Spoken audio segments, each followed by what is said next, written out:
Bem-vindos à nossa terceira aula do nosso curso sobre quem é Jesus. Estamos tratando então o anúncio do nascimento de João Batista e de Jesus. Estamos no ponto 2. Vamos ver então o anúncio do nascimento de João Batista. Antes então vamos acompanhar a Bíblia, o Evangelho de São Lucas, capítulo 1, versículos de 5 a 25.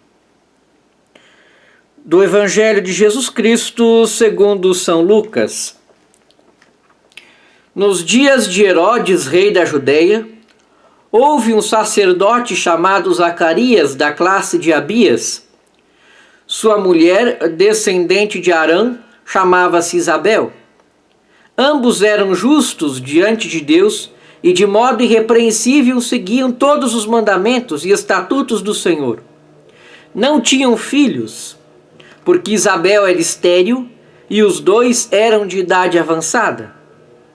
Ora, aconteceu que ao desempenhar as funções sacerdotais diante de Deus no turno de sua classe, coube-lhe por sorte, conforme o costume sacerdotal, entrar no santuário do Senhor para oferecer o incenso. Toda a assembléia do povo estava fora em oração na hora do incenso. Apareceu-lhe então o anjo do Senhor de pé à direita do altar do incenso. Ao vê-lo, Zacarias perturbou-se e o temor apoderou-se dele.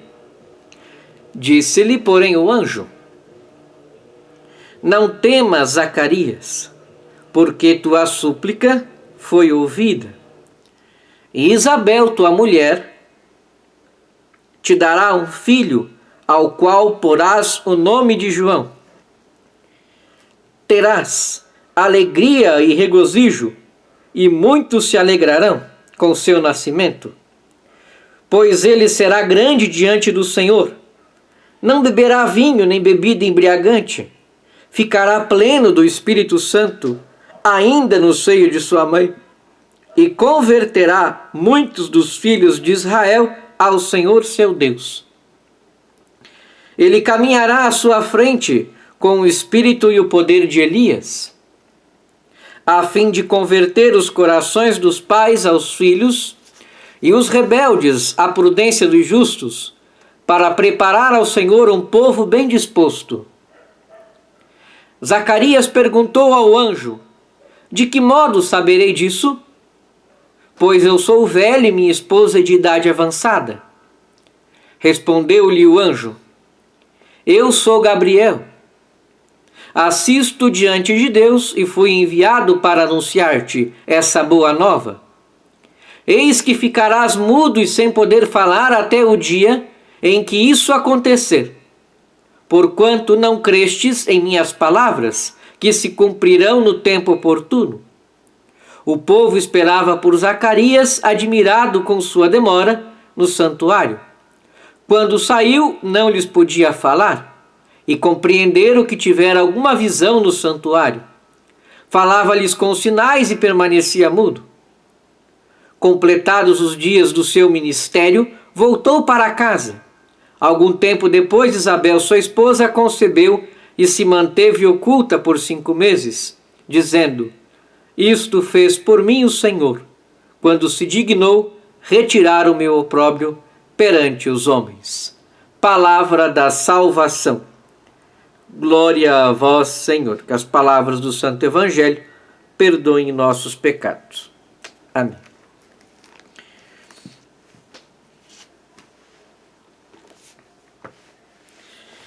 Depois dessas reflexões de fundo, chegou o momento então de sondar os próprios textos, Estamos perante 2 grupos de narrações com diferenças características entre si, mas também com grandes afinidades. O anúncio do nascimento e a infância de João Batista e o anúncio do nascimento de Jesus, o Messias de Maria. A história de João está radicada de modo particularmente profundo no Antigo Testamento. Zacarias é sacerdote da classe de Abias. Também Isabel, sua esposa, é de ascendência sacerdotal, é descendente de Arão. De acordo com o direito veterotestamentário, o ministério dos sacerdotes está associado com a pertença à tribo dos filhos de Arão e de Levi. Por conseguinte, João Batista é sacerdote. Nele, o sacerdócio da antiga aliança se encaminha para Jesus. Torna-se uma alusão a Jesus, anúncio da sua missão. Parece-me importante que em João o sacerdócio inteiro da antiga aliança se torne uma profecia de Jesus. E assim, com o seu clímax teológico espiritual, que é o Salmo 118, remeta a ele e comece a fazer parte do que lhe é próprio. Quando se acentua uniliteralmente o contraste entre o culto sacrificial do Antigo Testamento e o culto espiritual da Nova Aliança, conforme carta de São Paulo aos Romanos, capítulo 12, versículo 1, perde-se de vista essa linha e também a dinâmica intrínseca do sacerdócio veterotestamentário, que não só em João, mas já no desenvolvimento da espiritualidade sacerdotal delineado pelo Salmo 118, é caminho para Jesus Cristo. E na mesma direção da unidade íntima dos dois testamentos, aponta também a caracterização de Zacarias e Isabel no versículo seguinte do Evangelho de Lucas. De ambos é dito que eram justos diante de Deus e de modo irrepreensível seguiam todos os mandamentos e estatutos do Senhor. Quando tratarmos da figura de São José, consideraremos mais de perto o atributo de justo, em que se resume toda a espiritualidade da antiga aliança. Os justos são pessoas que vivem as diretivas da lei precisamente a partir de dentro. Pessoas que, com o seu ser justas, segundo a vontade de Deus revelada, avançam no seu caminho e criam espaço para o novo agir do Senhor.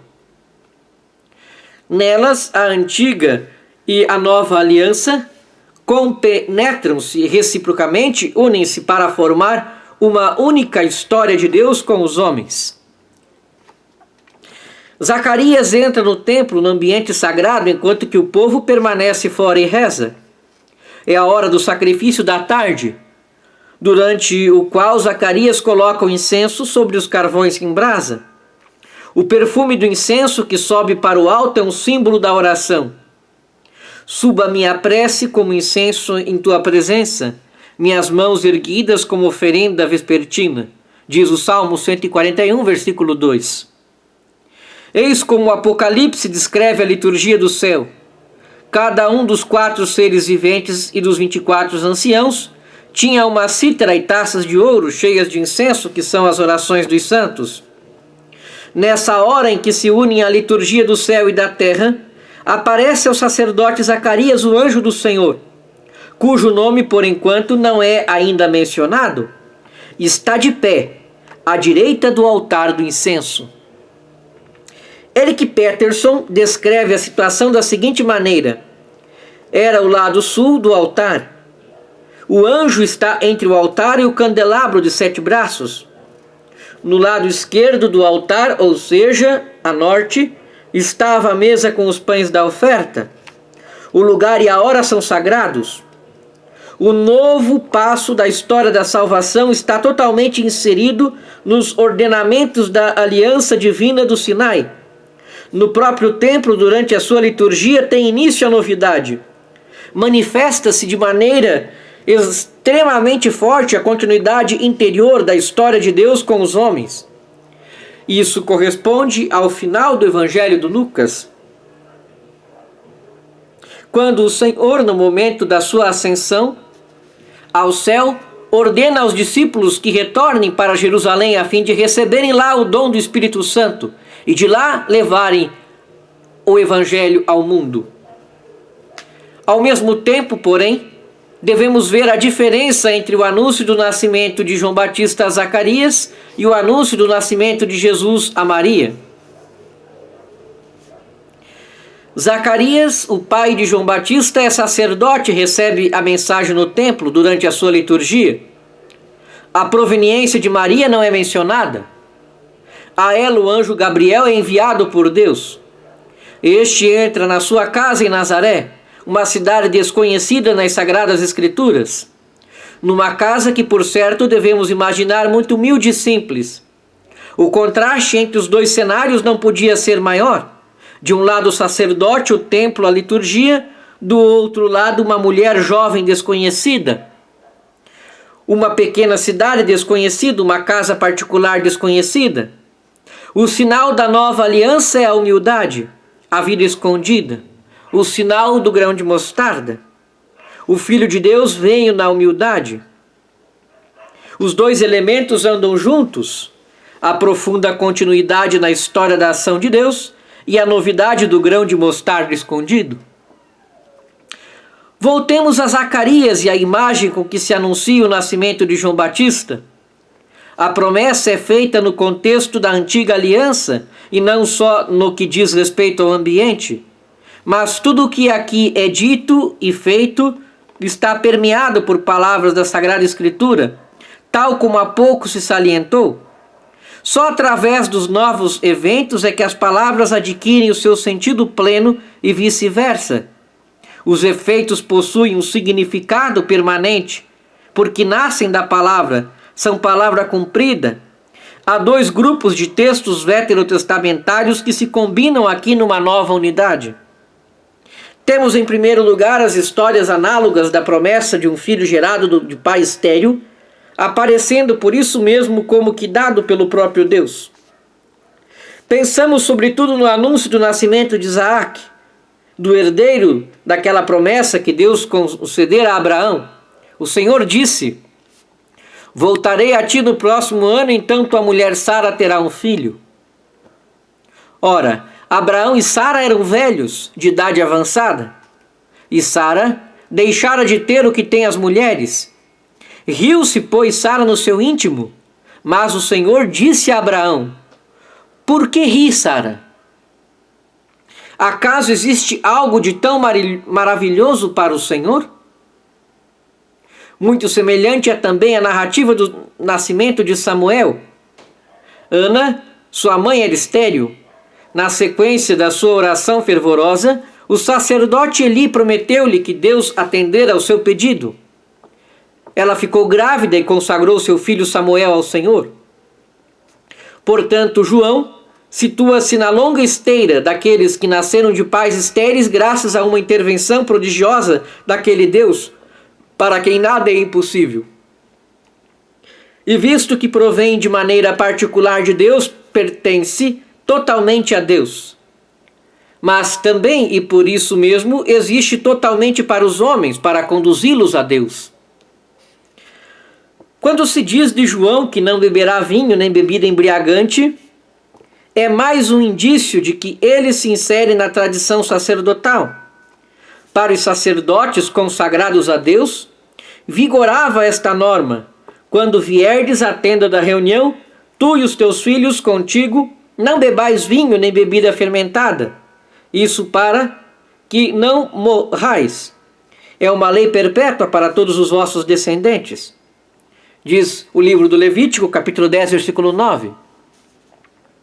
João, que será pleno do Espírito Santo ainda no seio de sua mãe, vive, por assim dizer, sempre na tenda da reunião. É sacerdote não apenas em certos momentos, mas com a totalidade da sua existência, anunciando assim o novo sacerdócio que aparecerá com Jesus. Ao lado desse conjunto de textos, tirados dos livros históricos do Antigo Testamento, há alguns textos proféticos dos livros de Malaquias e de Daniel, que caracterizam o diálogo do anjo com Zacarias. Comecemos por ouvir Malaquias. Eis que vos enviarei Elias, o profeta, antes que chegue o dia do Senhor grande e terrível.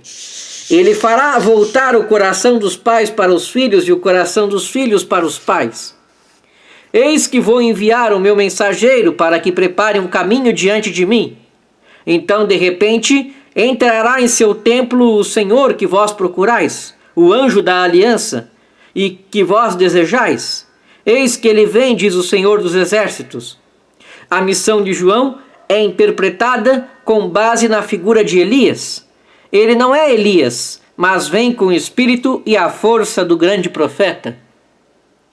Nesse sentido, então, cumpre na sua missão também a expectativa de que Elias haveria de voltar e purificaria e reergueria o povo de Deus.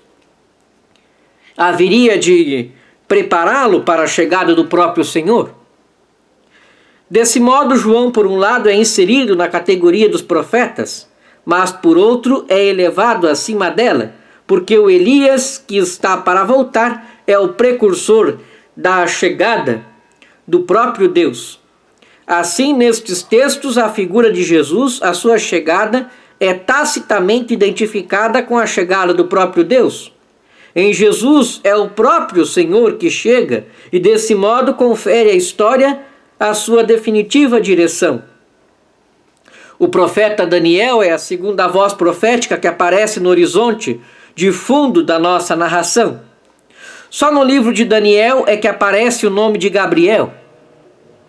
Esse grande mensageiro de Deus aparece ao profeta na hora da oblação da tarde, trazendo notícias sobre o destino futuro do povo eleito. Perante as dúvidas de Zacarias, o mensageiro de Deus revela-se como Gabriel, aquele que está diante de Deus. No livro de Daniel, incluem-se entre as revelações transmitidas por Gabriel misteriosas indicações de números sobre as próximas grandes dificuldades e sobre o tempo da salvação definitiva, cujo anúncio no meio das angústias é a verdadeira missão do arcanjo. Por esses números cifrados interessam-se repetidamente tanto o pensamento judaico como o cristão. Uma atenção particular mereceu o vaticínio das 70 semanas que foram fixadas para o teu povo e a tua cidade santa, para instaurar uma justiça eterna. René Laurentin procurou mostrar que a narração da infância em Lucas seguiria uma cronologia precisa, segundo a qual, do anúncio a Zacarias até a apresentação de Jesus no templo, teriam se passado 490 dias, isto é, 70 semanas de 7 dias.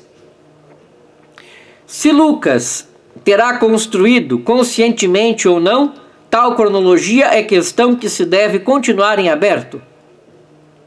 Porém, na narrativa da aparição do arcanjo Gabriel à hora da oblação da tarde, pode-se certamente ver uma referência a Daniel, a promessa da justiça eterna que entra no templo,